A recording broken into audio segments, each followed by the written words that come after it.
নামে জেলখানাতে যেদিন হইলাম বন্দি, জগৎ সংসার পর করিয়া দূরে বইসা কান্দি।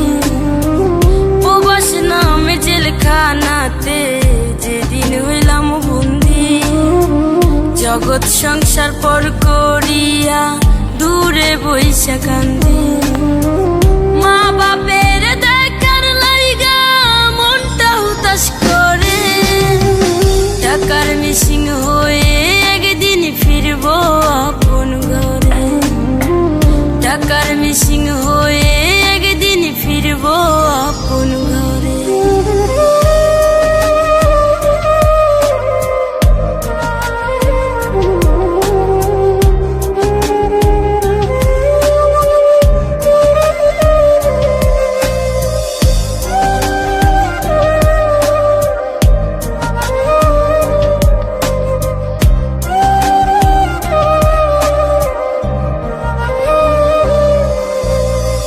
সারাদিন খাইটা মুড়ি সবার ভালোর